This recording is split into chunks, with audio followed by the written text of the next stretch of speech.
नमस्ते साथियों, स्वागत है आप सभी का साइंस बाय राकेश केतन पर। मैं हूं राकेश केतन। तो चलिए शुरू करते हैं आज की कक्षा। हम लोग अधिवृक्क ग्रंथि के ऊपर चर्चा कर रहे हैं।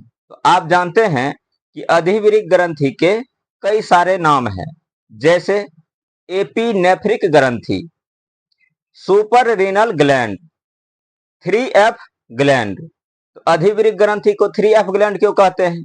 क्योंकि इसमें 3F आता है। एक F का मतलब होता है फ्लाइट करना यानी कि पलायन कर जाना, दूसरे F का मतलब होता है फियर यानी कि डर जाना, और तीसरे F का मतलब होता है फाइट करना यानी कि संघर्ष करना। किसी भी आपातकालीन स्थिति में ये 3F आपके सामने आता है और इसके लिए उत्तरदायी है आपका अधिवृक्क ग्रंथि, इसीलिए इसे कहा जाता है 3F ग्लैंड। एक और इसका अन्य नाम है 4S ग्लैंड। तो 4S ग्लैंड क्यों कहते हैं? क्योंकि इसमें 4S है। तो एक S का मतलब होता है सॉल्ट यानी कि लवण की मौजूदगी, दूसरे S का मतलब होता है सुक्रोज यानी कि शर्करा की मात्रा जो है वो इसमें उपस्थित रहता है, तीसरे S का मतलब होता है सेक्स हार्मोन यानी कि लिंग संबंधी हार्मोन, और चौथे S का मतलब होता है स्ट्रेस मैनेजमेंट। अधिवृक्क ग्रंथि के कोटेक्स वाले हिस्से से ग्लूकोकोर्टिकोइड हार्मोन निकलता है। इसके अंदर भी कई सारे हार्मोन होते हैं, जिसमें से एक हार्मोन होता है कोर्टिसोल। यही हार्मोन स्ट्रेस को मैनेजमेंट करता है, तो इसीलिए इसे स्ट्रेस मैनेजमेंट यानी कि चौथे एस का मतलब स्ट्रेस मैनेजमेंट। तो इन 4S के कारण ही इसे कहा जाता है 4S ग्लैंड। तो आइए आगे बात करते हैं। अधिवृक्क ग्रंथि, एड्रिनल ग्लैंड। तो एड्रिनल ग्लैंड के दो हिस्से होते हैं, एक होता है कोर्टेक्स और दूसरा होता है मेड्यूला। अधिवृक्क ग्रंथि के कोर्टेक्स वाले हिस्से से 3 प्रकार के हार्मोन निकलते हैं। कौन कौन? तो सबसे पहला है मिनरेलोकोर्टिकोइड हार्मोन, दूसरा है ग्लूकोकोर्टिकोइड हार्मोन, और तीसरा है गोनेडोकोर्टिकोइड हार्मोन। और जो मेड्यूला वाला भाग है, इससे 2 हार्मोन निकलते हैं, एड्रिलिन हार्मोन और नॉर एड्रिलिन हार्मोन। ये जो एड्रिलिन हार्मोन है, ये आपको आपातकालीन स्थिति में ऊर्जा प्रदान करता है, और ये नॉर एड्रिनलिन हार्मोन जो है ये सामान्य स्थिति में आपको ऊर्जा देगा।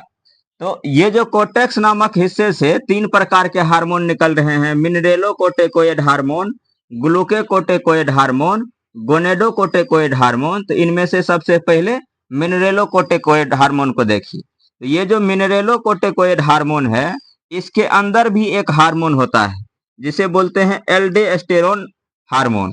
तो ये जो एल्डोस्टेरोन हार्मोन है, यह हमारे शरीर में सोडियम की मात्रा को बढ़ाता है तथा पोटेशियम का उत्सर्जन करता है। तो ये जो एल्डोस्टेरोन हार्मोन है, ये क्या करता है?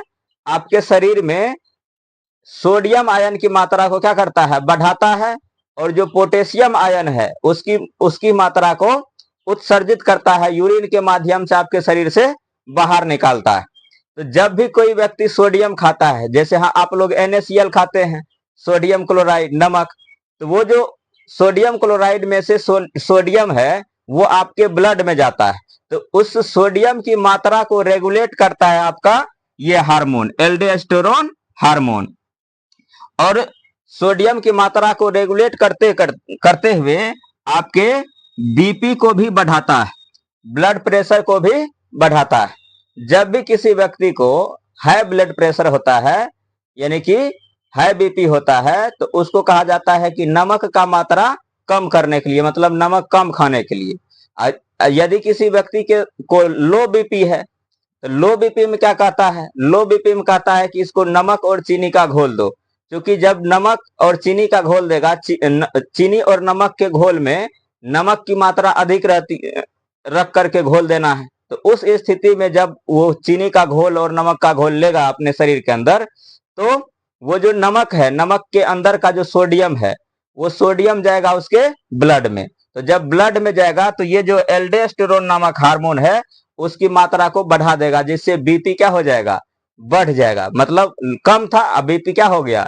बढ़ जाएगा। तो उस स्थिति में जो आदमी है वो समान अवस्था में आ सकता है।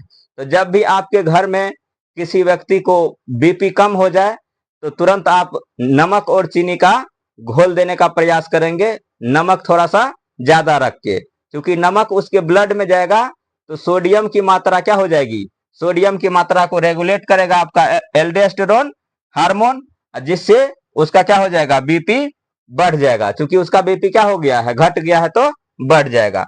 आगे देखिए, अगर यही एल्डोस्टेरोन हार्मोन कम निकलता है, इसका स्रावन कम होता है, तो एडिशन का रोग हो जाएगा। अब देखिए दूसरा, ग्लूकोकोर्टिकोइड हार्मोन। तो जो ग्लूकोकोर्टिकोइड हार्मोन है, इसके अंदर भी कई सारे हार्मोन होते हैं। तो जो पहला है उसे कहते हैं कार्टिसोल हार्मोन, दूसरा को बोलते हैं कार्टिसोन हार्मोन, और तीसरा जो है इसे कहते हैं कार्टिकोस्टेरोन हार्मोन। तो यही जो कार्टिसोल हार्मोन है, जो कि ग्लूकोकोर्टिकोइड हार्मोन के अंदर है, यही आपके स्ट्रेस को मैनेज करता है।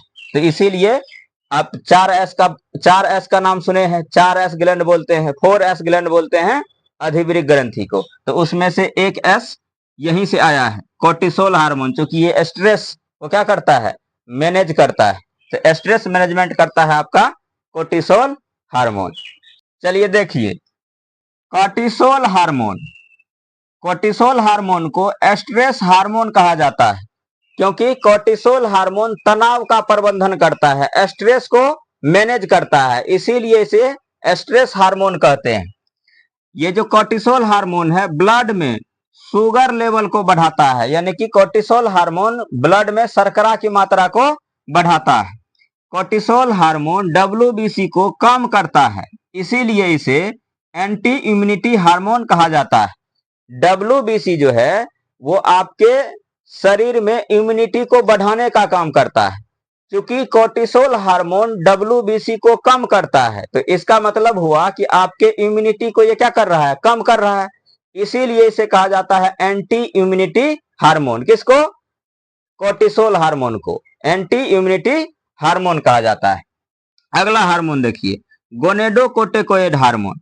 तो गोनेडोकोर्टिकोइड हार्मोन जो है वो दो प्रकार के होते हैं, एक होते हैं एंड्रोजन, एक होता है एस्ट्रोजन। तो नर में होता है एंड्रोजन हार्मोन और मादा में होता है एस्ट्रोजन। हालांकि नर और मादा दोनों में ये दोनों हार्मोन होते हैं, एंड्रोजन और एस्ट्रोजन। क्योंकि नर में एंड्रोजन अधिक निकलता है, इसीलिए नर में नर वाला गुण यानी कि पुरुष वाला गुण होता है, और मादा में एस्ट्रोजन अधिक निकलता है, इसीलिए मादा में महिलाओं वाला यानी कि मादा वाला गुण होता है। यदि इस हार्मोन में बदलाव हो जाता है, कहने का मतलब है कि नर में एंड्रोजन के बजाय एस्ट्रोजन अगर ज्यादा निकलने लगे तो नर में मादा का गुण हो जाएगा, और मादा में एस्ट्रोजन के बजाय एंड्रोजन अधिक निकलने लगे तो मादा में नर वाला गुण हो जाएगा। देखिए, यदि गोनेडोकोर्टिकोइड हार्मोन में बदलाव हुए तो नर में मादा तथा मादा में नर के गुण आ जाते हैं। तो जब नर में मादा का गुण आ जाएगा तो उसे कहा जाता है कि उसे एंडोविरलिज्म हो गया है। उस स्थिति में जो नर होगा यानी कि पुरुष होगा, उसके आवाज में परिवर्तन होगा, यानी कि आवाज हो जाएगा महिलाओं के ऐसा। उसकी चाल में परिवर्तन हो सकता है कि चलेगा तो लगेगा कि महिला चल रही है पुरुष, लेकिन चाल उसका हो जाएगा महिला कैसा, मतलब नर में जो है मादा का गुण आ गया। आवाज हो सकता है पतली हो जाएगी। तो जब नर में मादा का गुण आ जाएगा तो उसको कहेंगे एंडोविरलिज्म हो गया है, और जब मादा में नर का गुण आ जाएगा तो उसको कहा जाएगा कि गायनेकोमेस्टीरिया हो गया है, गायनेकोमेस्टीरिया हो गया है, मतलब उसमें मादा में नर वाला गुण आ जाएगा। जैसे महिला में मूछ सब आने लगेगा, तो इसका मतलब क्या हुआ कि ये नर वाला गुण है, महिलाओं में मूछ का आना। देखिए अगला hormone, adrenaline hormone. Adrenaline hormone शरीर में आपातकालीन स्थिति में ऊर्जा देती है। जब भी आपके पीछे कभी कुत्ता पड़ जाएगा, या कोई मान के चलिए कोई आपके पीछे चाकू लेके दौड़ रहा है, तो आपकी जो सामान्य स्थिति में जो आपकी गति है, उस स्थिति से आप ज्यादा तेज गति से दौड़ेंगे, क्योंकि आपको जान बचानी है। तो उस स्थिति, वो आपका आपातकालीन स्थिति हुआ। तो उस आपातकालीन स्थिति में ये एड्रेनलिन हार्मोन क्या करेगा, आपके शरीर को ऊर्जा प्रदान करेगा, ताकि आप अधिक तेज गति से भाग सकें। आगे देखिए नॉर एड्रेनलिन हार्मोन। तो ये जो नॉर एड्रेनलिन हार्मोन है शरीर में समान स्थिति में ऊर्जा प्रदान करता है। जैसे आप नॉर्मल स्थिति में है उस स्थिति में ये हार्मोन नॉर एड्रेनलिन हार्मोन आपके शरीर को ऊर्जा प्रदान करती है। तो यदि आप लोगों को जानकारी अच्छी लगी हो तो वीडियो को लाइक और चैनल को सब्सक्राइब जरूर करें।